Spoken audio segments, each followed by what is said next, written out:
पुरतशद्दुद इंतहा पसंदी।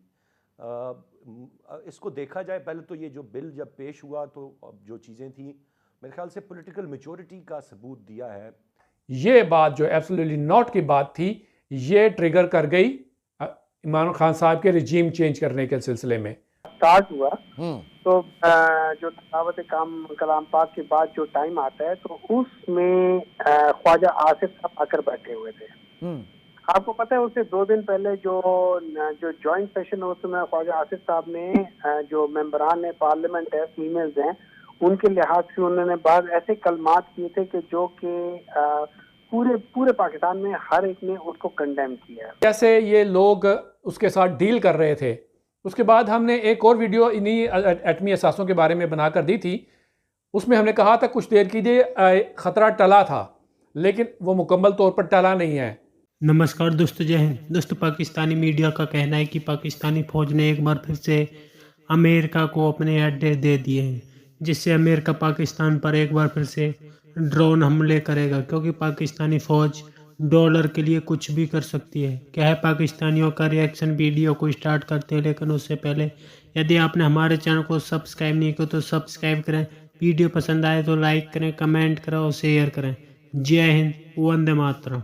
फिर साजिश हुई, बाजवा डॉक्ट्राइन हुई और इमरान खान साहब की हुकूमत को टॉपल कर दिया गया, रजीम चेंज कर दिया गया। और ये गद्दार, ये जालिम, ये कातिल, ये लुटेरी जो इस्टेब्लिशमेंट का टोला है, इसने यही कातिल, ये डाकू पाकिस्तान के ऊपर मुसल्लत कर दी है। और इमरान खान साहब के जो बयानिया था एब्सोल्युटली नॉट का, चंद डॉलरों की खातिर इन हरामजादों ने, इन हराम खोरों ने वो बयानिया बेच डाला और अब अमेरिका को पाकिस्तान के दोबारा अड्डे दे दिए हैं। जी जनाब, ये है आज की हमारी सबसे बड़ी खबर, जो कि आप आवाम को बिल्कुल नहीं पता, आपसे छुपाई जा रही है और किसी में हिम्मत भी नहीं है ऐसी खबर देने की। जी, क्योंकि ये एक बहुत बड़ी पाकिस्तान के अवाम के लिए ब्रेकिंग न्यूज़ है। इन गद्दारों ने, ये गद्दार जो हैं, ये इस्टेब्लिशमेंट जिसका हमने 200 लोगों का टोला का नाम रखा हुआ है, ये लुटेरे हैं, ये किडनैपर्स हैं, ये कातिल हैं।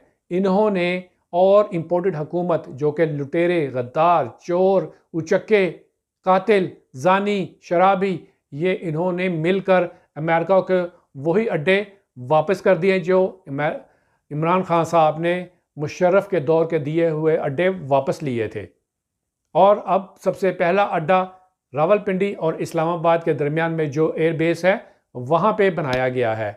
और इस बयानी को सपोर्ट करने वाले बहुत सारे वर्कर्स थे, पीटीआई के सपोर्टर्स और इवन के जनरल पब्लिक के लोग जो है जिन्होंने बयानिए को सपोर्ट किया था एब्सोल्युटली नॉट के, वो जेलों में पड़े हुए हैं।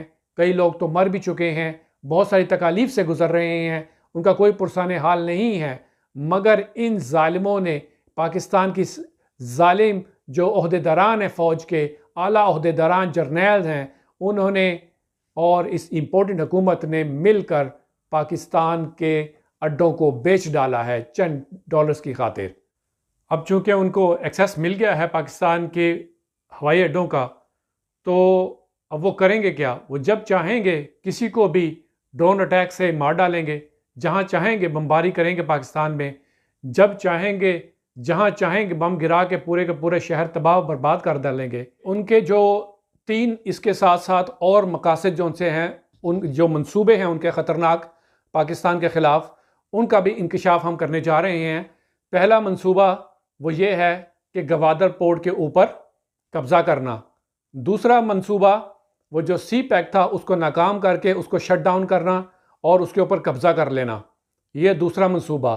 तीसरा मंसूबा यानी कि उसके ऊपर कमांडोज लगा दिए गए थे लेकिन वो मुकम्मल तौर पर टला नहीं। अब तीसरा जो इनका मंसूबे का इंकशाफ हुआ है वो हम आपके सामने इंकशाफ करने जा रहे हैं अमेरिका के इस मंसूबे का, कि जो एटमी असासे हैं उनके फ्यूज़ को निकाल देना, यानी उनको नकारा करना है। अब आप ये कहेंगे ये तो नामुमकिन है, ये नामुमकिन नहीं है। हम आपको अपनी इस बात से थोड़ी सी इसके साथ एक कनेक्टिविटी करके दिखाते हैं ताकि आपको बात आसानी से समझ आ सके। आपको याद होगा कि जनरल बाजवा ने एक कॉन्फ्रेंस में कहा था रिसेंटली कि पाकिस्तान के तो टैंक भी नाकारा हो चुके हैं। वो ये बात करके चला गया। मीडिया ने बहुत बात को उछाला, बड़े तज्जिए किए लोगों ने, मगर किसी के पास असल खबर नहीं थी। वो भी हम आज आपके साथ शेयर कर देते हैं। जो वो टैंक के नाकारा होने की बात की थी, एक्चुअली होता क्या है कि टैंक को कोई टायर नहीं पंचर हुए या उसका कोई गियर बॉक्स नहीं चला गया। उसमें हर इलेक्ट्रिकल और इलेक्ट्रॉनिक चीज़ जो भी बनती है उनमें एक फ्यूज़ बॉक्स लगाया जाता है। उनमें से एक फ्यूज़ जो है, जो इंजन को रन करता है, जो उसकी मेन ब्रेन को रन करता है, इलेक्ट्रिकल हो या इलेक्ट्रॉनिक डिवाइस हो, उनके जो मेन ब्रेन को मेन पार्ट को जो ऑपरेट करता है, वो अगर आप फ्यूज़ निकाल दें, वैसे उसको रिले स्विच कहते हैं। चाहे गाड़ी में हो, जो रॉकेट में हो, स्पेस शटल में हो, वो रिले स्विच कहलाता है, लेकिन आम अल्फाज में उसको फ्यूज़ कहते हैं। वो फ्यूज़ बॉक्स के अंदर ही लगा होता है। आप वो निकाल दें तो चीज़ नकारा हो जाती है। एक्चुअली वो जो जनरल बाजवा था, वो ये बात खुफिया तौर पर आपको बता कर गया है, मगर क्योंकि लोगों के पास खबर नहीं थी, वो तो ये कह रहे हैं कि जी ये इसने गद्दारी की, ये थी वो, या कुछ और इस तरह के अल्फाज कह दिए आर्मी चीफ होने के। बहुत सारे तज्जियात आपने सुन लिए थे इस बारे में, टैंकों के बारे में, लेकिन असल ये बात है कि उसने टैंकों को नकारा किया था। ठीक है, उसके लोगों यानी कि जो बाहर के ममालिक हैं, पाकिस्तान के दुश्मन ममालिक, उनसे पैसा खाया और टैंकों को के फ्यूज़ निकाल कर उनको नकारा कर दिया। अब उसमें टायर तो होता नहीं जिसको पंचर लगाना था, या उसका कोई कैम शाफ्ट तो नहीं टूटी हुई थी सबकी एक ही टाइम पे। उनका तो वो रिले स्विच निकाल दो, बेकार हो जाते हैं, वो ऑपरेट ही नहीं हो सकता। ये बात वो अपने अल्फाज में छुपा के आपको बता गया था, लेकिन किसी ने इसके ऊपर ध्यान नहीं दिया जी। तो अब ये क्या करने जा रहे हैं, इससे जो तीसरा जो इंकशाफ हुआ है कि वो एटमी असासों के फ्यूज़ निकालेंगे।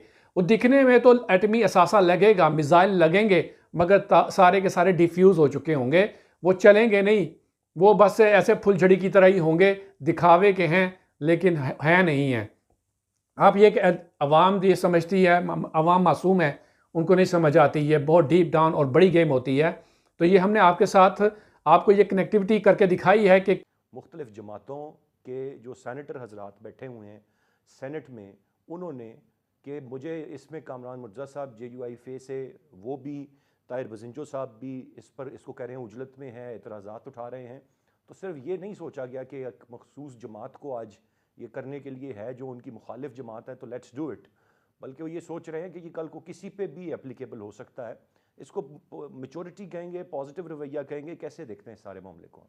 देखिए, बिल्कुल सही बात है कि सियासी जमातों के पास जब मामलात होते हैं तो वो बहस भी करती हैं, क्योंकि वो कोई जजमेंट थोड़ी है कि जी जो आपने ऑर्डर कर दिया है अबाउट टर्न मार्च फास्ट और इजी बाश जो भी आप कह लें और वो मान लेंगे, ऐसा नहीं होता और होना भी नहीं चाहिए। जमहूरियत के अंदर जहाँ पाबंदी वोट देने पे है कि आप एतमाद के वोट, अदम एतमाद के वोट पे और बजट पास कराने पे लाजमी है कि आप वोट करेंगे पार्टी के, पार्लिमानी पार्टी के कहने पे, और बाकी जगह पे आपके ज़मीर की आवाज़ के मुताबिक आप फैसला कर सकते हैं।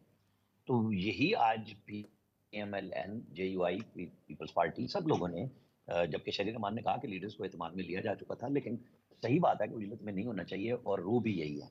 तो अगर इसको आज तमाम सेनेटर्स ने मुत्तफ़िका तौर पे वापस भेजा है तो ठीक है, गवर्नमेंट अगर फिर भी इंसिस्ट करती है तो वो कोशिश करके देख ले। जैसे मुश्तरका इजलास में वो चीज़ें तो समझ आ रही थी कि क्या ज़रूरी है इंतखाबी इस्लाहात के हवाले से, यहाँ पे इनको आने वाली असम्बली पे छोड़ देना चाहिए।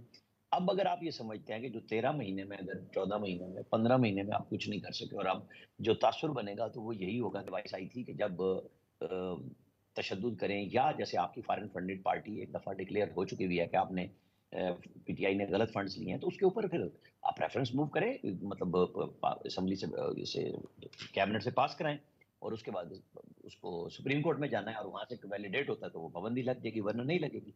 आप हेजिटेट करते रहे, आप अब कर दें। जो कानून में पुराना तरीक़ाकार राइज है, जिनको सजाएं इंडिविजुअल्स को, चाहे वो किसी पार्टी का सरबरा हो या कोई इनफरादी तौर पे कोई लीडर हो, अगर उसकी कानून के मुताबिक सजा बनती है तो बनाएं, क्योंकि अदरवाइज फिर ये उंगली उठती है। और ये बजा तौर पे हुकूमत और अपोजिशन के सेनेटर्स ने इसको रोका है और होश के नाखून ले लेने चाहिए, क्योंकि अब तो जब इतना बड़ा इतराज़ हो गया है और आज आप हम और बैठें, अगर ये असम्बली में कल पास हो जाए और सेनेट से आप दोबारा भी पास कराना चाहें जाके, तो फिर आपको बड़ी मुश्किल हो जाएगी, क्योंकि अब आपके पास दिन नहीं है और सदर मुमलिकत ने साइन नहीं करना।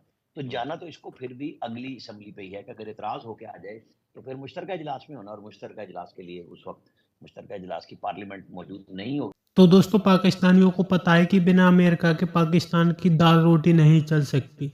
उसके बावजूद भी पाकिस्तानी हमेशा से अमेरिका को आंख दिखाने की कोशिश करते हैं, क्योंकि इन लोगों की आदत रही है कि भीख किसी से ले उसी को ही आंख दिखाते हैं।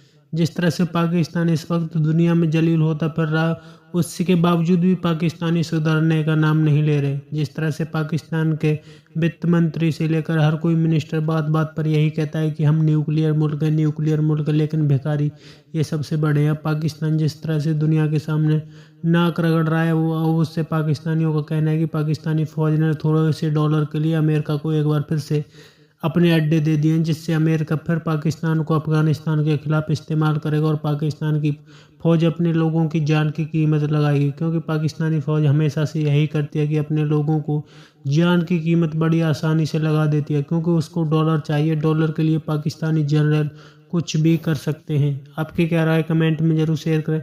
यदि आप चैनल पर नए तो चैनल को सब्सक्राइब करें। वीडियो पसंद आए तो लाइक करें, कमेंट करें और शेयर करें। जय हिंद, वंदे मातरम।